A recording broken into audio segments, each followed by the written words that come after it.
scriptures this morning is from Psalm 88.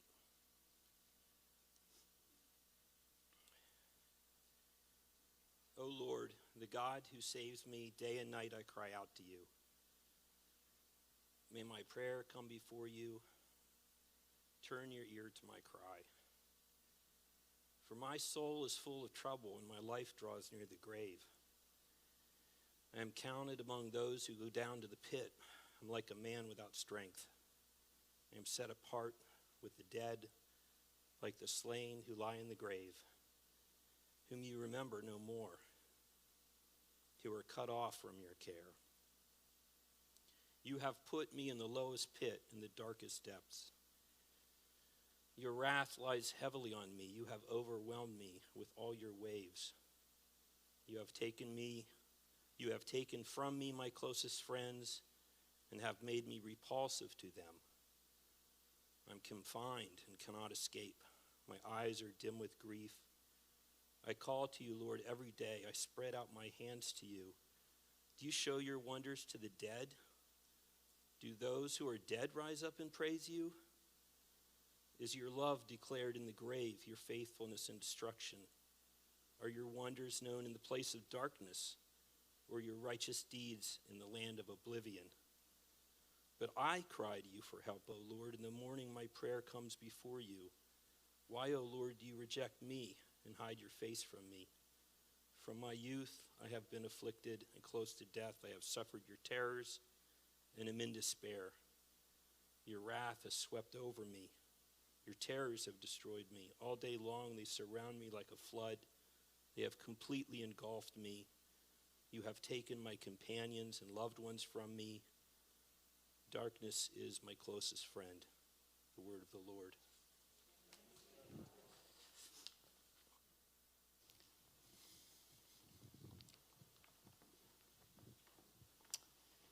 If you don't have your Bibles open, if you could grab a pew Bible or bring it up on your phone, or open to Psalm 88. That's the passage we'll be discussing this morning. Before we do, let's go to God and ask him to be our teacher. Father, I pray that you would teach us from Psalm 88, that you would give your Holy Spirit to us, that what I say would be clear and simple, that it would make sense, and most of all, that it would glorify you. I pray this in Jesus Christ, your Son's name. Amen.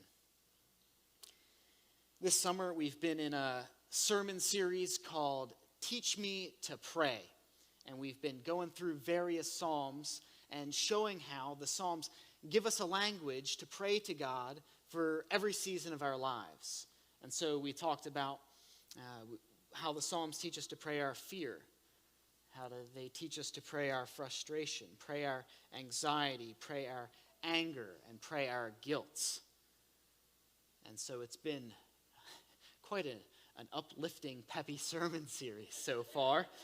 But no worries, today in Psalm 88, we're going to change things and talk about how to pray our despair. In a couple weeks, we will change pace, and we were going to talk about how to pray our praise and how to pray our faith. But today, we're going to be talking about despair. Biblical scholars tend to break up the Psalms into categories. They've noticed specific themes, and so they label Psalms Psalms of praise, or Psalms of thanksgiving, or royal Psalms, or Psalms of ascent, or Psalms of lament. And today's Psalm is a Psalm of lament. It's a cry of anguish from a suffering man to God. And actually, when we look at the book of Psalms and the different kinds of types and categories of Psalms, we see the Psalms of lament are the most frequently occurring kind in the entire Bible. In God's hymn book, the Psalms of lament take up about almost half of it. About 65-ish Psalms, a little less than 50% of all the Psalms in the Bible are Psalms of lament. When we're looking at the Bible Psalms, almost all of them are sad songs. And as I studied for the sermon this week, I kind of couldn't help but think, why? Does God just really enjoy sad music? why are so many songs in the Bible songs of lament? And I realized that I think so many songs are psalms of lament because God knows that whoever you are, however happy you may think you are this morning, somewhere in your lives there's something that is painful. And it's been that way since we were born, and it's going to be that way until you die. Right? It's not as if we go through life and we have happy seasons, and then we have seasons that are entirely painful, and then back to totally happy seasons. But pain is like a thread that runs through our lives from birth until death. It's always there. It's not just part of our lives. No, all of life is pain. It reminds me of that fantastic quote from the cinematic masterpiece, The Princess Bride. Right? All of life is pain. What does he say? He says, life is pain, Highness. Anyone who says otherwise is selling something. Right? All of life is pain. And the Psalms understand that. And they see that and give us a way to articulate our pain to God when we don't know what else to do or what else to say. And today we're actually going to be taking a look at Psalm 88. And I think Psalm 88 is the most painful psalm in the entire Psalter, in the entire Bible. And here's why I think that. In almost every single other psalm of lament, you've got an entire stanza. You've got a pronounced element of praise, right? The psalms of lament are sad, but they're not thoroughly sad, right? And Psalm 88 is thoroughly sad. Perhaps other psalms will end with a stanza of praise or thanksgiving. Or perhaps God interjects and reassures the psalmist and brings comfort. Or perhaps the psalmist exclaims his trust in the Lord despite the circumstances and his faith in the goodness of God. But not here. Not in Psalm 88. Psalm 88 actually ends in the opposite manner. Look at the last verse of the psalm. You've taken from me my friend and neighbor. Darkness is my closest friend. It's very Simon and Garfunkel-y. Now, this is the Lord, the psalmist, talking to the Lord, right? And he's looking at God and he's saying, darkness is my closest friend. In essence, God, darkness is a better friend than you are. And in Hebrew, actually, the very last word of the entire psalm is the word for darkness. And so the psalm is depressed and distressed through and through. And then the final note that it ends on that hangs in the air like an unresolved chord progression is the word for darkness. No hope, just darkness. If there's any hope at all in this psalm, it's found in the very first verse. He says, O Lord, God of my salvation, I cry out day and night before you. So if there's any hope, it's first that the psalmist is talking to the Lord, which is always a good thing. And then secondly, he sees him and he says, you're the God of my salvation. So this is a saved man, at least praying to the Lord. But other than that, the psalmist is depressed and distressed and despairing through and through and through. And what we're going to do this morning is we're going to take a look at three ways. Three complaints that the psalmist lodges against the Lord. Three ways that the psalmist sees that his life is in utter shambles and he feels totally despairing. The first way is this. The psalmist feels as if he's buried alive. Look at verse 2 with me. He says, let my prayer come before you. Incline your ear to my cry. For my soul is full of troubles, and my life draws near to Sheol. Sheol is the place of the dead in the Jewish world. I am counted among those that go down to the pit. I am a man who has no strength, like the one set loose among the dead, like the slain that lie in the grave, like those whom you remember no more, for they are cut off from your hand. You have put me in the depths of the pit, in the regions dark and deep. Your wrath lies heavy upon me, and you overwhelm me with all your waves. The psalmist feels as if he's buried alive. He's saying, all right, I'm alive, I'm breathing, my lungs are working, my brain is working, but it feels as if I'm already dead. Church, have you ever felt that way? Like you're alive, but it feels like you might as well already be dead. Perhaps it might feel like you're in so much pain and anguish that you're almost beneath the agony. And you can't even feel that anymore. All you feel is perhaps a hollow numbness. Kind of like you're walking throughout life and you're watching life happen in front of you, like an emotionless movie. You're just watching it happen and you don't feel anything. I think that's how the psalmist feels. For many of us, that's how depression feels. Charles Spurgeon, the great Baptist preacher in the 19th century, he was often called the prince of preachers. He wrestled with depression. And he often spoke of this kind of grotesque sadness that plagued his mind at inexplicable times for inexplicable reasons. He called it a causeless nervousness, a causeless depression. A sadness that kind of never seemed to fit his circumstances, but was always present. He wrote this commentary on the Psalms. He calls it the Treasury of David, and he writes concerning this text.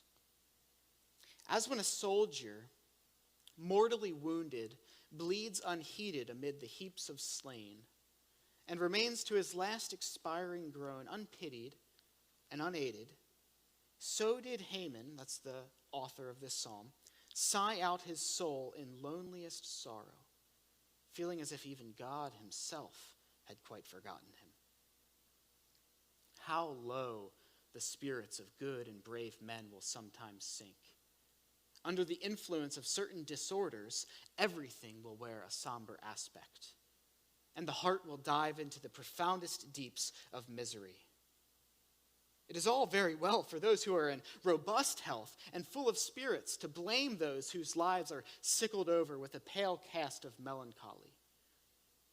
But the evil is as real as a gaping wound, and all the more hard to bear because it lies so much in the region of the soul that to the inexperienced it appears to be a mere matter of fancy and diseased imagination. Reader, never ridicule the nervous. When you're reading older books like this, nervous is what we mean by depressed. Reader, never ridicule the depressed. Their pain is real.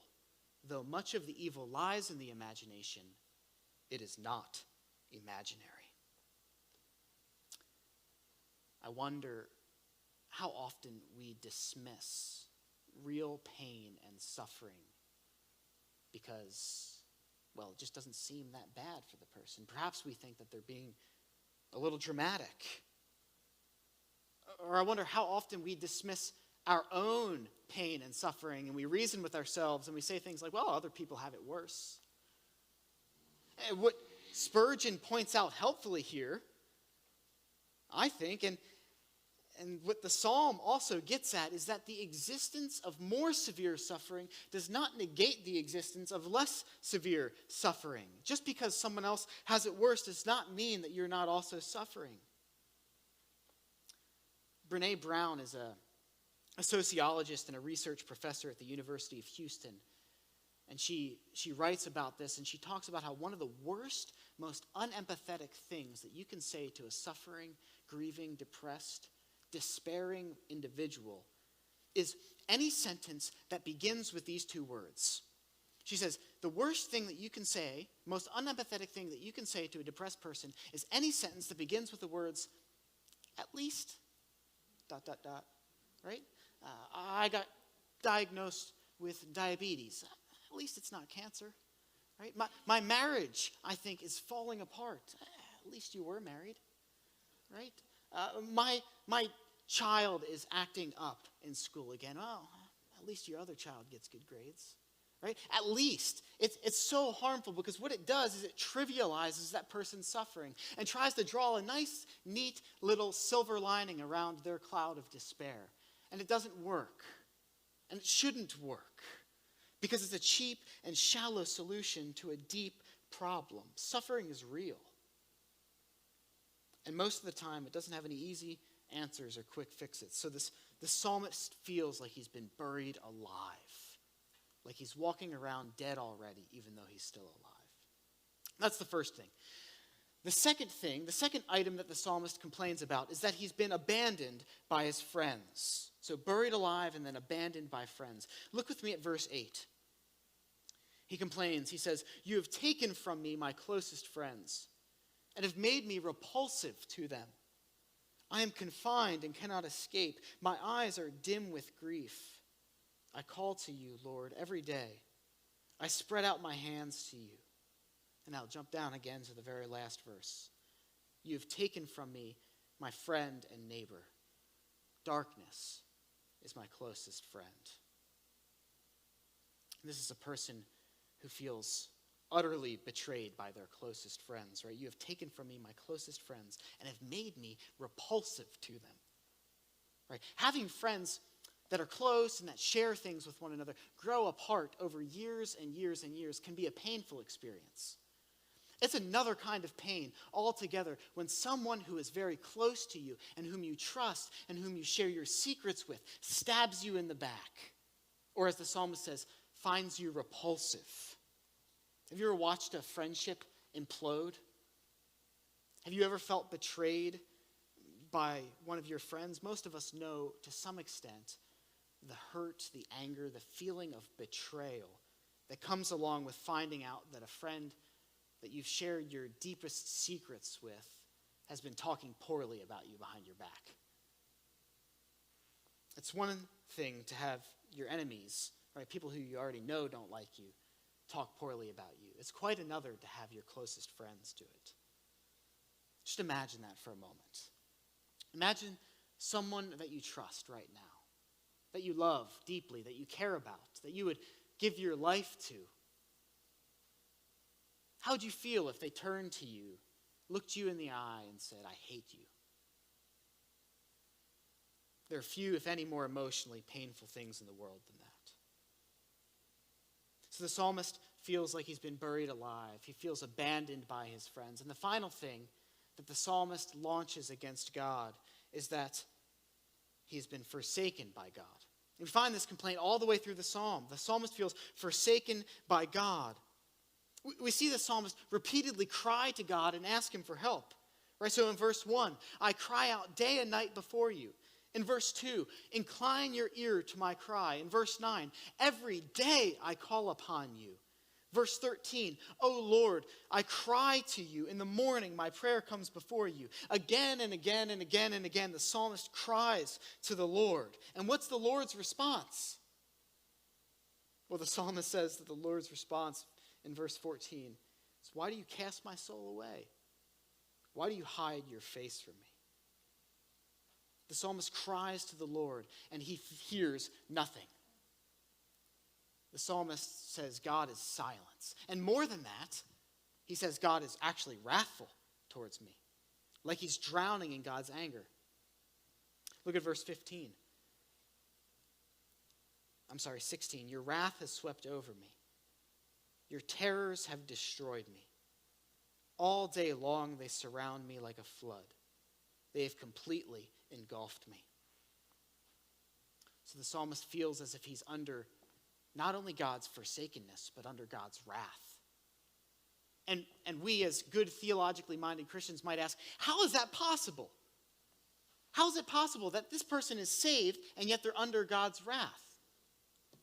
And the answer is, of course, the psalmist did not face God's wrath in a punitive sense. Right? God's anger will never punish a believer because Jesus Christ has taken the fullness of God's wrath. But in a certain sense, we can say that the troubles of this life are so extreme and the suffering is so terrible that it makes it feel as if God is angry toward us. Like the suffering is so grand that God must hate us. The psalmist uses these waves of the ocean to describe the feeling. Right? These waves of God's anger come over him. Have you ever felt like that? Like you're in an ocean of suffering and a wave comes and knocks you down on your back. And just by the time you kind of struggle back to your knees, another wave comes and knocks you down. And then another wave after that, and another one after that, and another one after that, and the waves and the waters keep rising, and you're struggling just to stay afloat, and you can barely even think, and you're just kind of feel like you're drowning and suffering, drowning in life.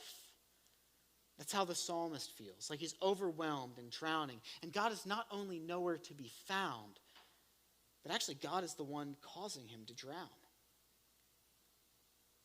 So church, what do we do with such an uplifting prayer like this? Why is it in our Bibles? Well, first, we should recognize that laments are not in our Bibles as a quick fix-it to suffering. They're not in our Bibles to help us get over it. If you're suffering, it's not as if you go and pray Psalm 88 and then all things are going to be better after that. Suffering, if you're in the kind of the pit of despair, is not like a ladder handed down to you so you can quickly climb out of the pit. It's more like a lantern lowered down to you so that you can see your suffering correctly and respond to it and endure it in a way that glorifies God. Second, I think that laments, and especially laments like this one, should drive us to the feet of Jesus Christ, our lamenting Savior. We spoke about how the psalmist feels like he was buried alive, abandoned by his friends, and forsaken by God. Do you know who also felt buried alive, abandoned by his friends, and forsaken by God? Jesus Christ. Jesus felt like he was buried alive, as if he was dead while he was yet living. In Matthew 26, in the Garden of Gethsemane, before his crucifixion, Jesus says to his disciples, "My soul is very sorrowful, even to death." You know what that sounds like? It sounds like verse 3 of Psalm 88. "I am overwhelmed with troubles, and my life draws near to death." That feeling of being dead while you're still alive, Jesus felt it. Or we read in Luke 22, where Jesus is praying on the Mount of Olives. And in verse 44, he says, "Being in agony, he prayed more earnestly, and his sweat became like great drops of blood falling to the ground." Right? This is suffering. This is a feeling of being buried alive like none of us have ever felt. Jesus felt abandoned by his friends. You remember how it would feel if one of your closest friends betrayed you? Jesus felt that. Judas was one of Jesus' closest companions, one of the 12, one of the inner circle. And for years he had sat listening to Jesus' teachings, and he betrayed him for money. Or we think of Peter, right? One of Jesus' chief disciples. Again, sitting for years and listening to Jesus' teachings.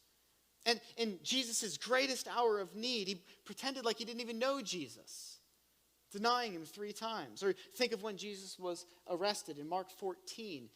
When Mark recounts Jesus' arrest, we find that all the disciples just flee. They run away and leave Jesus alone, forsaken and abandoned by his closest friends. Or even think of the resurrection. Where were his disciples when Jesus was raised? They were in a room hiding because they were scared, abandoned by his closest friends. And more than that, Jesus was forsaken by God himself. Right now, where the psalmist did not truly face the punitive wrath of God, Jesus did. Jesus, the only begotten Son of God, tasted the fullness of God's wrath and anger and reproach for us, for you, in your place. The silence of God in Psalm 88 is but a shadow of the silence of God toward Christ on the cross. Jesus faced the abandonment of the Father, tasting the punishment for sin, and unlike the psalmist and unlike us who deserved it, Jesus did not. Jesus was voluntarily, willingly forsaken by the Father for you and for me. He cried out to the Father on the cross, right? "Why have you forsaken me?" Church, Jesus Christ is the ultimate singer of Psalm 88. Jesus Christ is the ultimate lamenter in the Psalms. Jesus was buried alive. Jesus was abandoned by his friends. Jesus was forsaken by God. And church, Jesus did that for you. I mentioned earlier that one of the worst things that you could say to someone who is despairing, who is suffering, is at least. Instead, oftentimes, what is most helpful is a friend who knows what suffering is like and comes and sits with you, perhaps saying nothing. And when you lament to them about the ills that have overtaken your life and how horrible things are, sometimes the best thing that this friend can do is look at you, perhaps with a weathered look of understanding in their eyes, and gently nod and say, well, nothing at all, but cry with you and suffer with you. That's what a good friend does. And church, when you are suffering and you cry to heaven, what you do not hear back is a thundering voice from the sky that says, at least.